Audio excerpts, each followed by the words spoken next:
Hey guys, welcome back to poly study. So guys, कैसे हैं आप सब? आई होप आप सभी अच्छे होंगे। सो गाइस, यहाँ पर आज आपका नया चैप्टर स्टार्ट करने वाले हैं।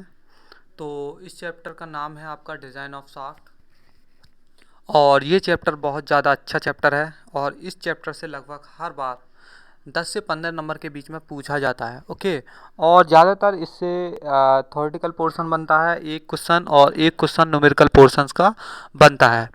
तो यहाँ से हर बार क्वेश्चन पूछा जाता है। किसी भी ईयर का आप क्वेश्चन पेपर उठा सकते हैं, और जब आप उसको देखोगे तो वहाँ से इस चैप्टर से हर बार आपको देखने को मिलेगा एक क्वेश्चन। तो सबसे पहले देख लेते हैं डिज़ाइन ऑफ शाफ्ट, मतलब शाफ्ट क्या होती है। ठीक है, वैसे तो आप शाफ्ट के बारे में अच्छे से जानते हैं, लेकिन यदि लिखने के लिए आ जाता है तो किस तरीके से लिख सकते हैं।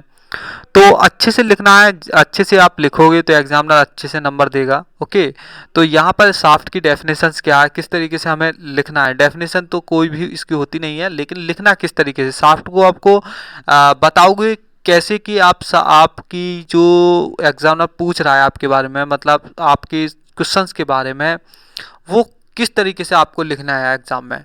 तो इस तरीके से लिखना है जिस तरीके से आपके सामने दिख रहा है आपको। ओके, तो सुनाओ, स्टार्ट करते हैं।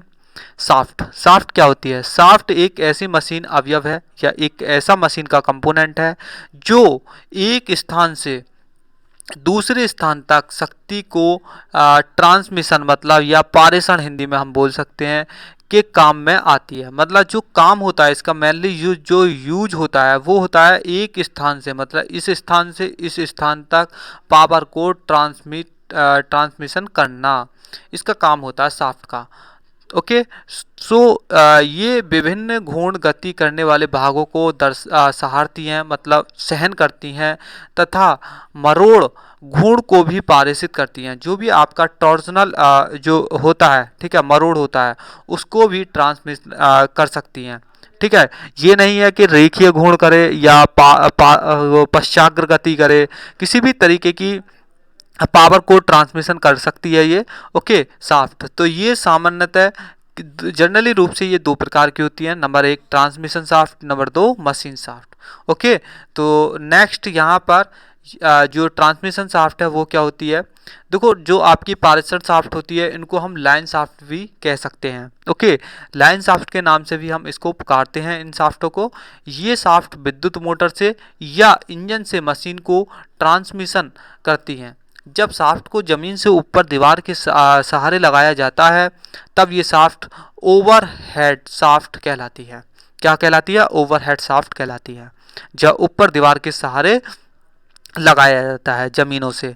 ओके, तो नेक्स्ट है आपकी मशीन शाफ्ट। इनका कार्य मशीन के एक अवयव से दूसरे अवयव को शक्ति ट्रांसमिशन करना होता है, जैसा कि पीछे बताया आपको। ओके, नेक्स्ट नेक्स्ट क्या है? ये मशीन भागों का ही एक पार्ट होती हैं, जैसे कि आपने देखा होगा एक क्रैंक शाफ्ट। ठीक है, इंजन में देखी होगी क्रैंक शाफ्ट जनरली तौर पर। नहीं देखी है तो आप गूगल पर जाना और वहाँ पर सर्च करना क्रैंक शाफ्ट, तो वहाँ पर आपको दिख जाएगी। तो वो एक मशीन शाफ्ट ही होती है। ठीक है, नेक्स्ट यहाँ पर स्पिंडल क्या होता है? स्पिंडल भी आपने देखा होगा लेथ मशीन में। ओके, तो ये स्पिंडल आपको देखने को मिलेगा लेथ मशीन में। जब आप अपनी अपनी वर्कशॉप में जाओ तो वहाँ पर देखना, और किसी भी टीचर से पूछ सकते हो सर स्पिंडल कहाँ पर लगा होता है। वैसे भी आप गूगल पर सर्च कर सकते हो, कहीं भी सर्च कर सकते हो स्पिंडल कहाँ होता है, वहाँ पर दिख जाएगा आपको। यहाँ पर स्पिंडल भी सभी छोटे छोटे साइज की शाफ्ट हैं जिसका कार्य मशीन औजारों या कार्य को घुमाव गति प्रदान करना होता है। जनरल तौर पर स्पिंडल का भी काम खराद मशीन में क्या होता है भाई? खराद मशीन में ये लगा होता है, इसका भी काम यही होता है, पावर को एक स्थान से दूसरे स्थान तक पारेषण करना। ओके, उदाहरण के रूप में यहाँ पर लिखा है खराद मशीन में स्पिंडल जॉब को घुमाव गति प्रदान करना है, एवं ड्रिल मशीन की स्पिंडल बर्मा जो होता है आपने देखा होगा, ठीक है, उसको क्या करता है? वो घुमाव गति प्रदान करता है। ओके, इसका काम होता है मशीन स्पिंडल का काम। समझ में आया? नेक्स्ट नेक्स्ट है आपका जो न्यू टॉपिक बन रहा है वो है नेक्स्ट शाफ्टों का पदार्थ। जो शाफ्ट में मटेरियल्स होता है वो किस तरीके का होता है? जनरली तौर पर आपकी जो शाफ्ट होती हैं वो एक मृदु इस्पात की बनी होती है। ओके। अधिक शक्ति पारेषण के लिए शाफ्टों के मिश्र धातुएं, जैसे हम क्या करते हैं, निकिल को या क्रोडियम होती है या इस्पात की हम बना सकते हैं, निकिल को मिलाकर या क्रोडियम मिश्र धातु को मिलाकर जब बनाते हैं इनको, जब कहीं अधिक मतलब हाई पावर की ज़रूरत हो, और हाई पावर जब लगती है जब अधिकांश बड़ी बड़ी फैक्ट्री होती हैं वहाँ पर, तो वहाँ ज़रूरत होती है इस तरीके की, तो वहाँ पर इस तरीके का मटेरियल हम यूज करते हैं। जनरली तौर पर हम मृदु इस्पात की बनी होती हैं, जो कि आपने देखी होंगी। शाफ्टों को गर्म रोलिंग द्वारा बनाया जाता है और फिर उसके बाद में खराद मशीन या ग्राइंडिंग मशीन पर प्रोसेस करते हैं। ये आपका एक तरीके का प्रोसेस होता है। प्रोसेस आप जानते हैं, सबसे पहले आपको काम भी यही होता है, डिज़ाइन करना। सबसे पहले डिज़ाइन करोगे, उसके बाद मटेरियल चूज़ करोगे, चूज़ करने के बाद आपको क्या करना है कि आपको जब मटेरियल मशीन में करने के बाद आपका मटेरियल जब तैयार हो जाएगा, तो उसके बाद बहुत सारी आपको प्रोसेस करने होते हैं। वही प्रोसेस यहाँ बताए हैं। देखो, गर्म रोलिंग करके तो हम इसको बना लेंगे, उसके बाद क्या करेंगे, जब बनकर तैयार होगी तो उसके पास बहुत सारी चीज़ होंगी, जैसे खुरदरी होगी, तो उस तरीके के उसको खराद मशीन पर ले जाएंगे। सपोज खराद मशीन पर काम पूरा हो गया तो कुछ देर बाद उसको ग्राइंड मशीन में ले जाएंगे ग्राइंडिंग करने के लिए। तो इस तरीके का ये सारा पूरा एक तरीके का प्रोसेस होता है। ओके, ये सब चीज़ यहाँ पर आप समझ गए होंगे, और प्रोसेस आपने पिछले सेमेस्टर में पढ़ा होंगे, बहुत सारे प्रक्रम। ओके, नेक्स्ट, यहाँ पर जनरली तौर पर मशीन जो शाफ्ट होती हैं फॉर्जन द्वारा बनाई जाती हैं। शाफ्टों के बनाने में प्रयुक्त होने वाले जो पदार्थ हैं उनके निम्न गुण होने चाहिए। ये मेन चीज़ है, आपको पता होनी चाहिए। नंबर 1, मशीन एवेलेबिलिटी, ठीक है, ये अच्छी होनी चाहिए उसकी। और ये नहीं है कि उसकी जो मशीन एबिलिटी है वो कमज़ोर हो। अगर वो कमज़ोर होगी तो वो बीच में ही ब्रेक हो जाएगी। ओके, नेक्स्ट, वो हाई स्ट्रेंथ की होनी चाहिए। स्ट्रेंथ ये नहीं है कि उसकी स्ट्रेंथ कमज़ोर हो। Okay, next, notch sensitivity factor निम्न होना चाहिए, हाई नहीं होना चाहिए। ये जो नॉच सेंसिटिविटी फैक्टर है वो लो रखना है आपको।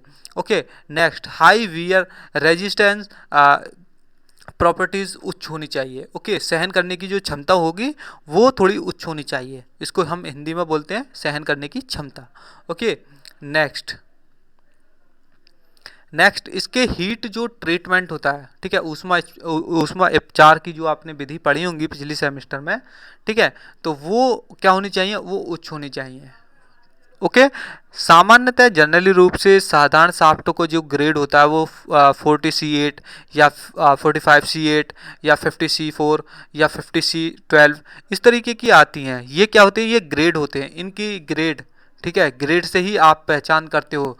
बोल्ट का भी ग्रेड होता है, इस तरीके से शाफ्ट का भी ग्रेड होता है।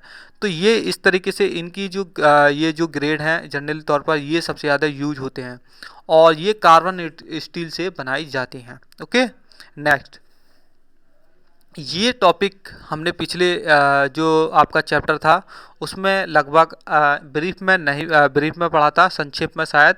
ओके, तो यहाँ पर हम एक्सप्लेनेशन में पढ़ेंगे, क्योंकि ये क्वेश्चंस पूछा जाता है कि डिजाइन शाफ्ट का डिज़ाइन किस तरीके से आप करोगे। ओके, तो यहाँ पर जिस तरीके से मैं पिछली वीडियो में अच्छे से समझाया था वहाँ पर भी, तो यहाँ पर केवल यहाँ पर आपको लिख कर बता दिया है अच्छे से, और एक बार और समझा देते हैं। तो डिज़ाइन जो होती है उसको दो आधार पर करते हैं इसको, शाफ्ट का डिज़ाइन, एक तो स्ट्रेंथ के आधार पर और एक स्टिफनेस एंड रिजिडिटी के आधार पर। ओके, तो सबसे पहले सामर्थ्य के आधार पर मानकर निम्नलिखित जो कंडीशन होती हैं उनको शाफ्ट का डिज़ाइन करते हैं हम। सबसे पहले, जब शाफ्ट पर केवल मरोड़ घूर्ण लगा हो तब। नेक्स्ट, जब, ठीक है, जब शाफ्ट पर केवल नमन घूर्ण लगा हो, या जब शाफ्ट पर मरोड़ घूर्ण तथा नमन घूर्ण दोनों संयुक्त रूप से लगे हों। देखो, यहाँ पर पिछले वाले जो फर्स्ट पॉइंट था उसको देखो, उसमें कहा है उसने जब शाफ्ट पर केवल मरोड़ घूर्ण लगा हो। ओके, नेक्स्ट उसने फिर कहा कि आपका केवल नमन घूर्ण लगा हो। ओके, और फिर मरोड़ घूर्ण और नमन घूर्ण दोनों लगे हों। ओके, यहाँ पर पिछले पहले पॉइंट में मरोड़ घूर्ण लगा हो, और दूसरे पॉइंट में नमन घूर्ण लगा हो, और तीसरे पॉइंट में ये दोनों संयुक्त रूप से जब लगे हों। जब हम करते हैं नंबर 3, संयुक्त मरोड़ घूर्ण तथा नमन घूर्ण के साथ अच्छे बाहर भी लगा हो, जो भी आपका लोड हो वो भी लगा हो, जब भी हम कर सकते हैं। Okay, design.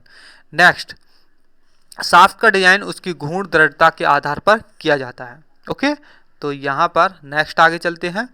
We know that, theta बराबर आपका एक फॉर्मूला होता है ये वाला, जानती हैं आप, जहाँ पर टी क्या होता है मरोड़ गुण, एल क्या होता है लंबाई, जी क्या होता है कर्तन मापांक, जे क्या होता है ध्रुवीय जड़ता आघूर्ण।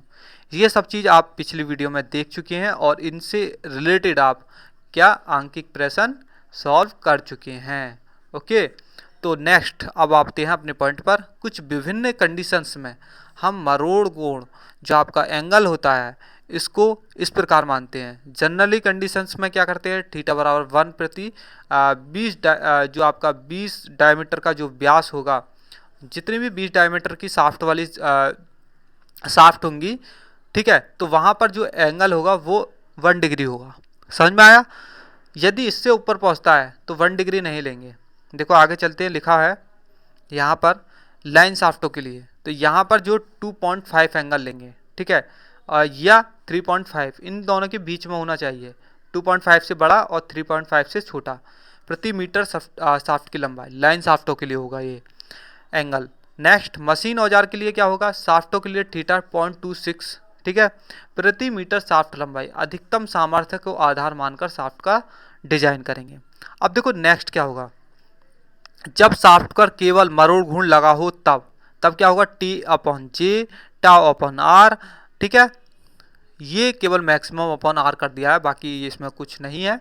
ओके, ये चीज़ जब होगी जब केवल मरोड़ घूर्ण लगा हो। ओके, इस तरीके से ही आपको एग्जाम में लिख कर आना है। ओके, सो गाइस यहाँ पर अब आपका न्यू टॉपिक है ये, और इस टॉपिक को हम नेक्स्ट वीडियो में स्टार्ट करेंगे। ओके, सो गाइज आज के लिए इतना ही काफ़ी है। तो मिलते हैं नेक्स्ट वीडियो में। वीडियो को शेयर करना ना भूलें। Thank you.